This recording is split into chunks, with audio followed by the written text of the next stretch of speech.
Votre mère a encore oublié où elle a mis ses clés, et votre père, lui, confond soudainement le prénom de ses petits-enfants. Au début, on se dit que ce n'est qu'une simple distraction, la fameuse distraction liée à l'âge. Mais si c'était plus grave, si, au fond de vous, vous ressentiez une profonde inquiétude et que vous vous posiez cette question qui fait peur, est-ce que ça ne serait pas une démence? Dans cette vidéo, nous allons détailler les 4 étapes les plus importantes à suivre si vous suspectez un trouble cognitif chez un proche. Attention, ce n'est pas une simple liste d'instructions sans âme. C'est un véritable plan d'action concret pour vous aider à éviter la panique, à ne pas commettre d'erreurs fatales et surtout à apporter une aide réelle et efficace à la personne qui vous est chère. Restez bien jusqu'à la fin. Vous découvrirez une étape souvent négligée, mais qui peut transformer radicalement la situation pour le bien-être de votre proche et pour le vôtre. Avant de passer aux étapes pratiques, clarifions un point essentiel. La démence n'est pas une maladie unique et spécifique. C'est un terme générique, un peu comme les maladies cardiaques. Il décrit en réalité un ensemble complexe de symptômes liés à une dégradation de la mémoire, de la pensée et d'autres fonctions cognitives qui impactent fortement la vie quotidienne de la personne. La forme la plus connue est bien sûr la maladie d'Alzheimer, mais il en existe d'autres. Et voici le mythe principal que nous devons détruire une bonne fois pour toutes. Des pertes de mémoire sévères ou l'incapacité de se prendre en charge ne sont pas une étape normale du vieillissement. Certes, en prenant de l'âge, on devient naturellement un peu plus lent et un peu plus distrait. Mais la démence est un processus pathologique qui détruit activement le cerveau. Face aux premières alertes, les familles tombent souvent dans le déni. On entend « papa est juste fatigué » ou « maman a toujours été tête en l'air ».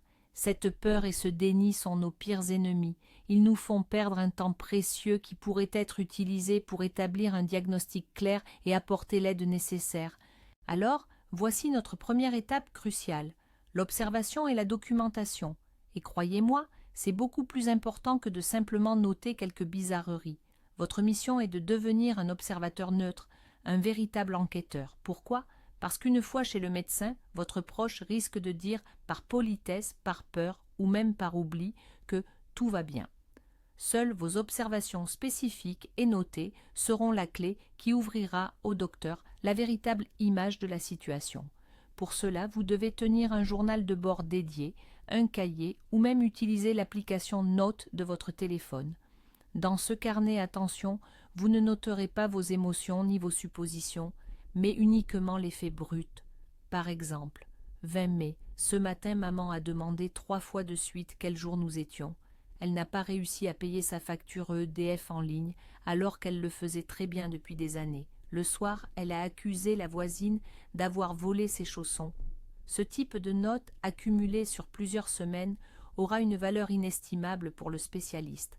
C'est ce qui transforme votre sentiment vague, ce simple « je crois qu'il y a quelque chose qui ne va pas » en des données concrètes et parfaitement objectives.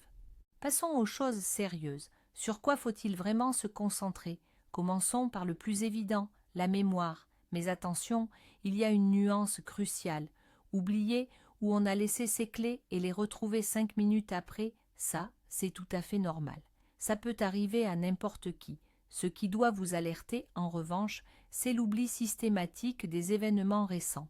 Votre proche peut vous raconter en détail son mariage d'il y a 50 ans, mais n'a absolument aucun souvenir de votre appel d'il y a 1 heure. Il ou elle peut poser la même question, encore et encore, écoutant la réponse avec une surprise sincère, comme si c'était la première fois. Imaginez que le cerveau ne parvienne plus à enregistrer correctement les nouveaux fichiers. C'est bien la mémoire récente qui est en panne. Par exemple, il est incapable de vous raconter l'intrigue d'un film qu'il vient de voir, ou il oublie les rendez-vous pris le matin même. C'est sur ce genre de cas précis qu'il faut se concentrer. Ce n'est pas juste « j'ai oublié », mais plutôt « j'ai oublié que nous devions aller chez le médecin mercredi, alors que nous en avons discuté 3 fois dans la journée ». C'est exactement ce type de perte de mémoire qui doit vous servir de signal d'alarme. Passons maintenant à un autre signe important, les difficultés de planification et de résolution des problèmes.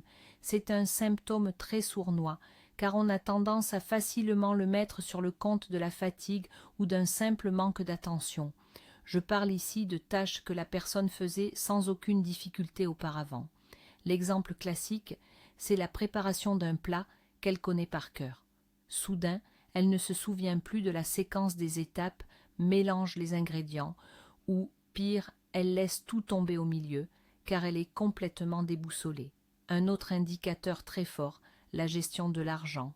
Si votre proche a toujours été méticuleux pour payer ses factures, mais que vous trouvez maintenant des avis de retard ou qu'il ne parvient plus à comprendre l'origine de certaines sommes, c'est une alerte rouge. Cela peut aussi se manifester dans des choses plus simples, avoir du mal à faire une liste de courses, ou être incapable de planifier le trajet pour aller à la clinique ou chez le médecin, même s'il s'y rend depuis des années. En fait, le cerveau perd cette capacité essentielle à établir des chaînes logiques et à suivre un plan. N'oubliez pas de noter dans votre journal, par exemple, il a voulu faire la soupe, il a mis les légumes dans l'eau froide et a oublié d'allumer le gaz. Il y a un autre point essentiel à surveiller, c'est quand on perd ses repères dans le temps et dans l'espace. Attention, ce n'est pas la petite étourderie du jour comme oublier la date, c'est quelque chose de bien plus sérieux. La personne peut se perdre dans des rues qu'elle connaît par cœur ou même dans son propre quartier. Elle peut ne plus savoir quelle saison on est et ne pas s'habiller en fonction du temps. Par exemple, vouloir mettre son gros bonnet d'hiver alors qu'on est au mois de juillet. On peut aussi confondre le jour et la nuit, vouloir prendre le petit déjeuner à 22 heures ou se préparer à aller travailler, alors qu'on est à la retraite depuis des années. Tout cela arrive parce que le cerveau n'arrive plus à se connecter au moment présent et à l'environnement autour. C'est comme si la personne décrochait de la réalité. Imaginez un GPS dont les réglages seraient constamment faussés. Votre rôle, c'est de noter précisément ces épisodes. Par exemple, il est allé à la boulangerie juste à côté, mais n'a pas su retrouver le chemin de la maison. C'est le voisin qui l'a ramené. Ou encore, il était persuadé qu'il était 6 heures du matin alors qu'il était 23 heures. Ces exemples très concrets sont extrêmement utiles pour le médecin. Les changements d'humeur et de comportement sont tout aussi cruciaux. Souvent, ce sont même eux qui attirent l'attention de l'entourage en premier, avant même l'apparition des troubles de la mémoire.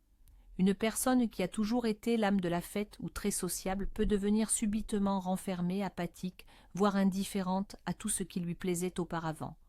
Inversement, quelqu'un de calme et d'équilibré peut devenir soudainement méfiant, anxieux ou même agressif, sans raison apparente. Cette personne pourrait accuser ses proches de vol, penser qu'on veut l'empoisonner ou la mettre à la porte. Ces modifications de la personnalité, ce n'est absolument pas le mauvais caractère qui s'installe avec l'âge.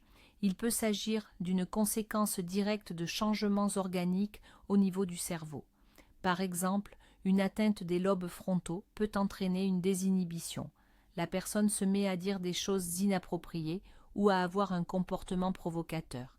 Il est très important de noter ces éléments.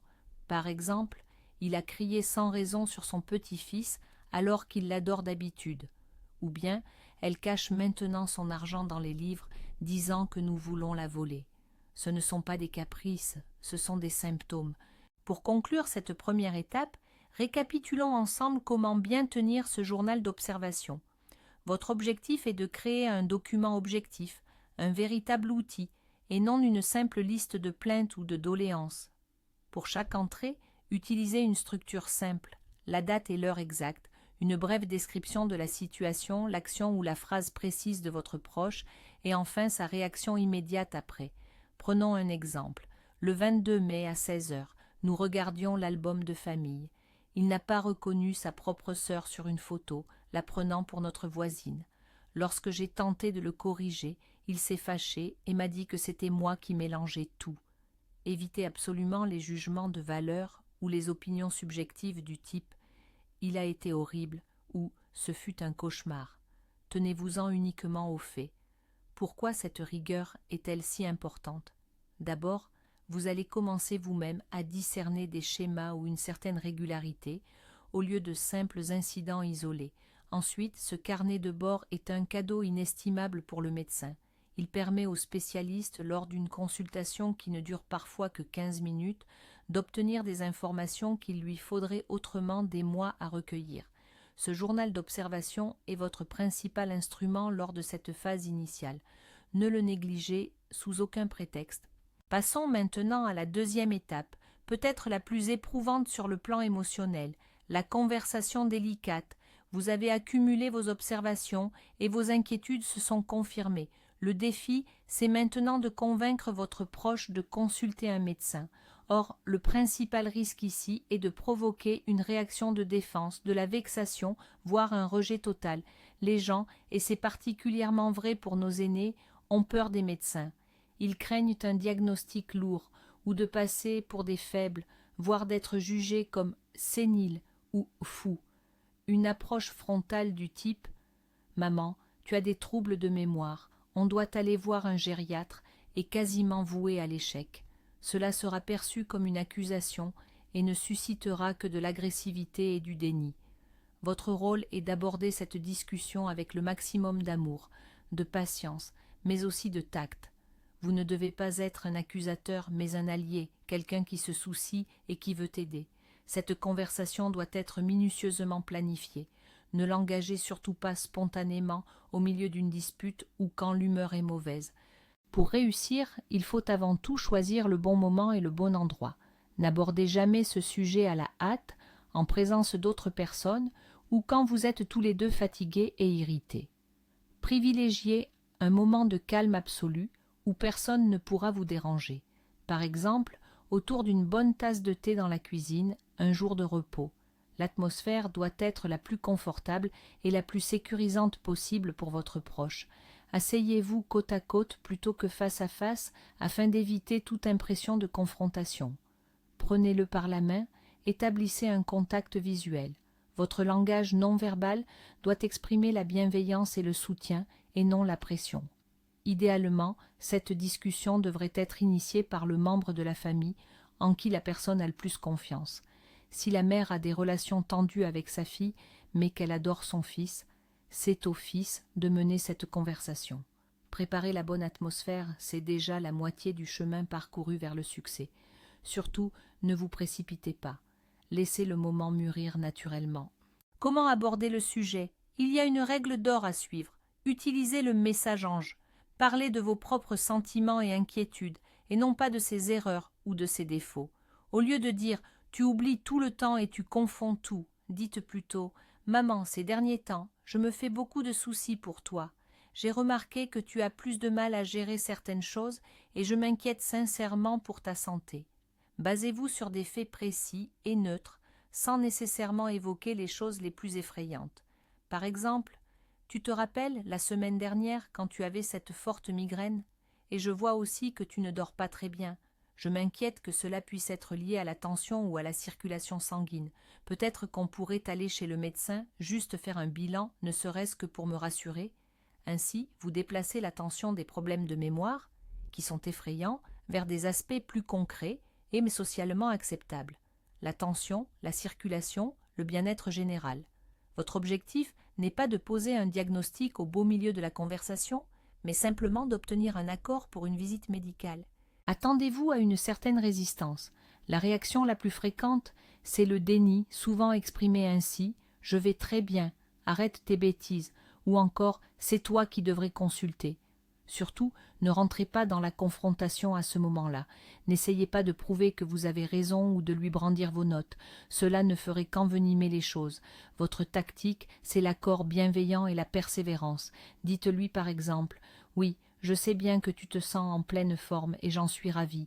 Mais tu me connais, je suis comme ça, je m'inquiète toujours. Fais-le pour moi s'il te plaît, juste pour que je sois rassurée. » Vous pouvez aussi faire appel à une autorité extérieure. Un exemple concret. Par exemple, notre voisin Bernard se plaignait aussi de vertiges, il a consulté, on lui a donné quelques vitamines et il va beaucoup mieux. Et si on allait juste prendre un avis, toi aussi. Si la personne refuse catégoriquement, ne forcez pas.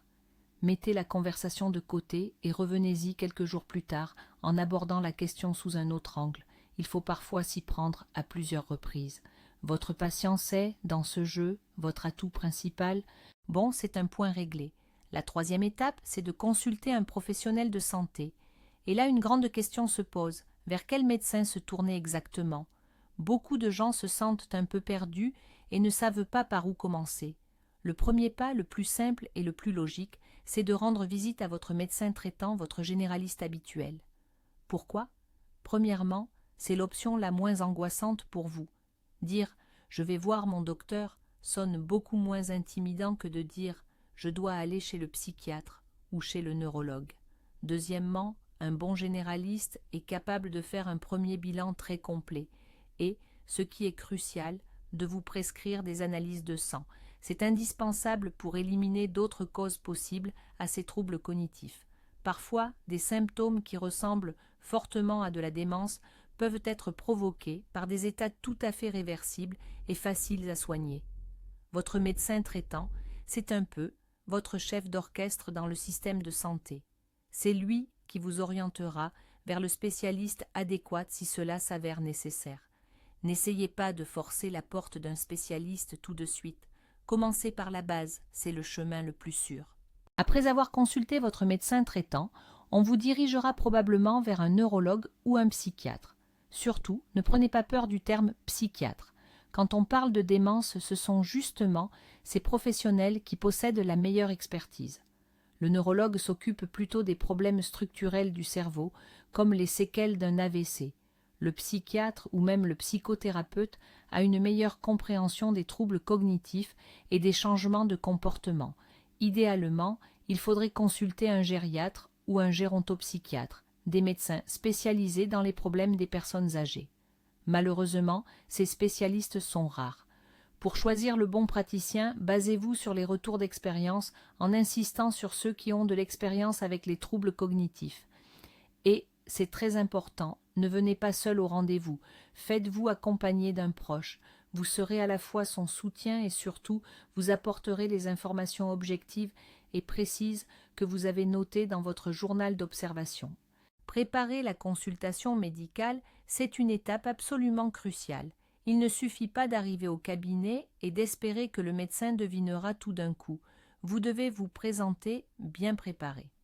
Premièrement, ayez avec vous votre carnet de notes ou votre journal de bord concernant l'évolution des symptômes. C'est une mine d'informations pour le spécialiste.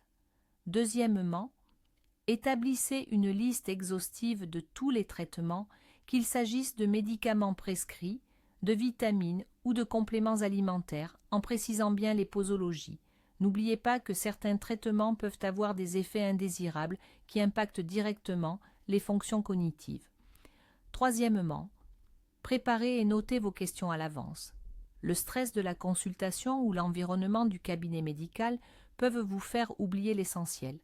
Vos questions peuvent être, par exemple, quels examens complémentaires devons-nous réaliser? S'agit-il vraiment d'une démence ou d'une autre pathologie? Quels sont les pronostics que l'on peut envisager? Ou encore, quelle est la meilleure marche à suivre maintenant? Une telle préparation démontrera aux professionnels de santé le sérieux de votre démarche et l'aidera considérablement à s'orienter et à établir un diagnostic rapide et précis. La première chose cruciale à faire à ce stade, c'est d'écarter toute autre cause possible. En effet, de nombreuses affections peuvent ressembler à une démence alors qu'elles sont, bonne nouvelle, totalement ou partiellement réversibles. C'est dans ce but que votre médecin traitant vous demandera certainement de faire une prise de sang. Qu'est-ce qu'il cherche exactement? Par exemple, il vérifiera si vous n'avez pas de carence en vitamine B12 ou en acide folique. Ces manques peuvent entraîner de sérieux troubles cognitifs. On contrôlera également la fonction de votre thyroïde. Une hypothyroïdie, c'est-à-dire quand elle ne fonctionne pas assez, cause souvent un ralentissement général et des difficultés de mémorisation. Une autre piste fréquente, c'est la dépression. Chez nous, les seniors, elle peut se présenter différemment, pas forcément avec des pleurs ou des plaintes classiques. Elle se manifeste plutôt par une grande apathie et une baisse de vos facultés mentales. De plus, il est essentiel d'écarter toute infection, notamment urinaire, car chez une personne âgée, une simple infection peut entraîner un état de confusion mentale. Comprendre que ces symptômes ne sont peut-être pas liés à la démence, cela donne de l'espoir et une motivation formidable pour bien suivre ces examens. Le diagnostic de la démence est un processus qui prend du temps. Ne vous attendez surtout pas à obtenir une réponse définitive dès la première consultation. Il est essentiel d'être bien préparé à cette attente. Comment cela va-t-il se dérouler? Dans un premier temps, le médecin aura une discussion approfondie, à la fois avec la personne concernée et avec vous, son proche aidant. Ensuite, le médecin procédera à des tests neuropsychologiques spécifiques. Rassurez-vous, ce n'est absolument pas effrayant. On pourra lui demander, par exemple, de dessiner une horloge, de répéter une série de mots, de nommer la date exacte, ou de résoudre de petites énigmes très simples. Ces évaluations permettent aux professionnels de la santé de juger objectivement de l'ampleur des troubles cognitifs. Par la suite, pour affiner le diagnostic et s'assurer qu'il n'y a pas d'autres maladies en cause, des examens d'imagerie médicale seront prescrits, le plus souvent une IRM ou un scanner cérébral, TDM. Ces examens permettent de visualiser s'il existe des signes d'atrophie dans le cerveau, des traces d'anciens AVC ou bien, par exemple, la présence d'une tumeur qui pourrait présenter des symptômes similaires.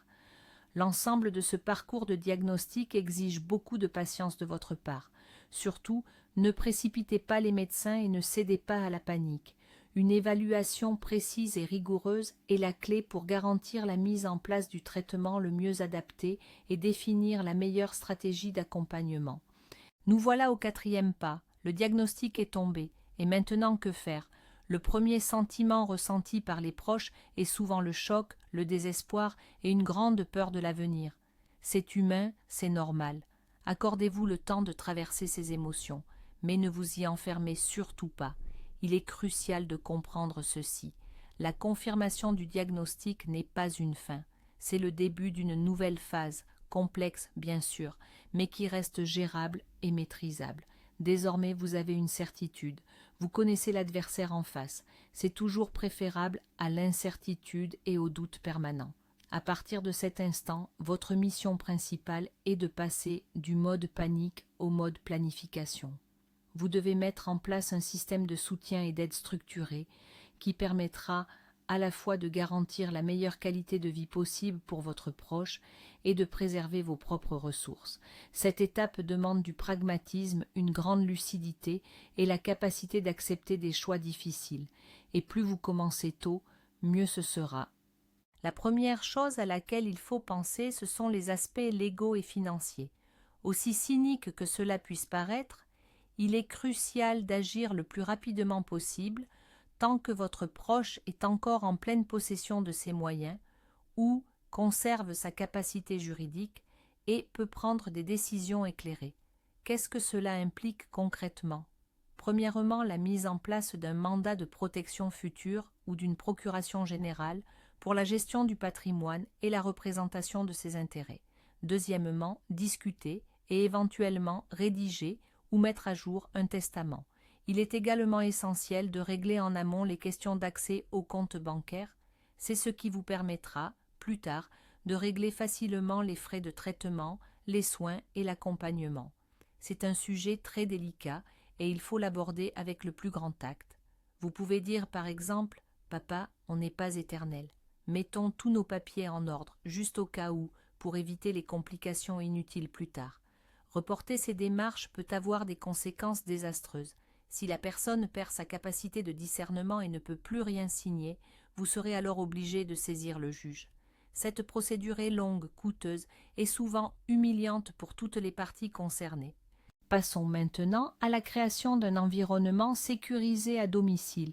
Au fur et à mesure que la maladie progresse, le monde devient de plus en plus complexe et potentiellement dangereux pour la personne atteinte de démence. Votre rôle est de simplifier et de sécuriser cet environnement au maximum. Que pouvez-vous faire concrètement? Commencez par éliminer les risques de chute, retirer les tapis inutiles et les fils électriques qui traînent au sol. Installez des barres d'appui ou des mains courantes dans la salle de bain et les toilettes. Mettez hors de portée tous les objets potentiellement dangereux, les produits ménagers, les couteaux tranchants et bien sûr les allumettes. Il serait peut-être judicieux d'équiper la cuisinière à gaz d'un système de contrôle de flamme, un coupe-gaz, ou même de la remplacer complètement par une plaque électrique. Les repères visuels et les notes de rappel peuvent être très efficaces. Par exemple, des étiquettes simples comme « éteins la lumière » ou « ferme la porte ». Simplifier la vie quotidienne. Laissez à portée de main uniquement les vêtements nécessaires pour la journée. Tout équipement complexe doté de multiples boutons risque de provoquer de la confusion. Évitez-les. Pensez également à la sécurité globale. Installez une serrure à la porte d'entrée qui ne peut pas être ouverte de l'intérieur sans clé, ou, si le risque d'errance existe, utilisez des traceurs GPS spécifiques. Attention, ce n'est pas une prison, c'est simplement une preuve d'amour et de protection. Maintenant, concentrons-nous sur le maillon essentiel de cette chaîne, le plus vulnérable, vous. S'occuper d'une personne atteinte de démence est un marathon, pas un sprint. Et si vous vous épuisez en cours de route, vous ne pourrez plus aider personne. Le syndrome d'épuisement de l'aidant est une réalité bien présente et très dangereuse. Vous ne devez pas porter tout le poids sur vos seules épaules. Cherchez du soutien. Répartissez les tâches avec les autres membres de la famille. N'hésitez surtout pas à demander de l'aide à vos amis et à vos voisins. Renseignez-vous sur les organismes publics ou les associations près de chez vous qui soutiennent les aidants. Il existe des formations, des écoles pour les aidants, ainsi que des groupes de parole où vous pouvez partager vos difficultés avec des personnes qui vous comprennent parfaitement, car elles vivent la même chose. Il est impératif de trouver du temps pour vous-même. Même 1 heure par jour doit être dédiée à vos centres d'intérêt, à votre repos ou à vos amis. Si vous sentez que vous êtes dépassé par la situation, consultez un psychologue. Prendre soin de soi n'est pas de l'égoïsme, c'est la condition indispensable pour pouvoir aider votre proche efficacement et durablement. Pour conclure ce module, permettons-nous de changer d'angle, de passer des pertes aux opportunités. Certes, la démence emporte beaucoup, mais elle ne vole pas l'identité de votre proche, ni ses sentiments, ni sa capacité à éprouver de la joie. Votre but n'est pas seulement de soigner, mais de maintenir la meilleure qualité de vie possible. Concentrez-vous sur ce que votre proche peut maintenant encore faire, au lieu de vous focaliser sur ce qu'il ne peut plus. S'il a toujours aimé la musique, faites-lui écouter ses vieilles chansons préférées. La mémoire musicale est l'une des dernières à s'éteindre. S'il adorait jardiner, donnez-lui des tâches simples, arroser les fleurs ou trier des semences. Utilisez la stimulation tactile.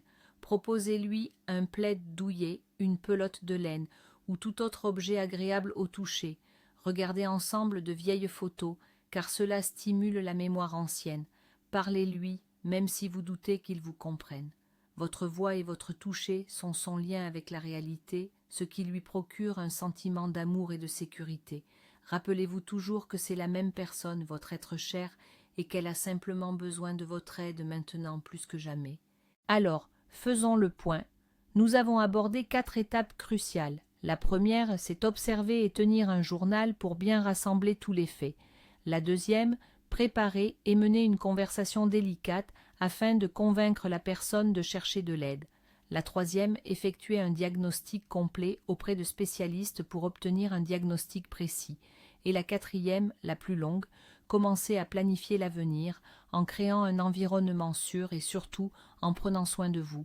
Il se peut que pour l'instant cela vous semble être une tâche insurmontable, mais le pire dans ce genre de situation, c'est l'inaction et l'incertitude. En commençant à suivre ce plan, vous reprenez le contrôle de la situation. Vous remplacez votre peur par des actions concrètes et réfléchies.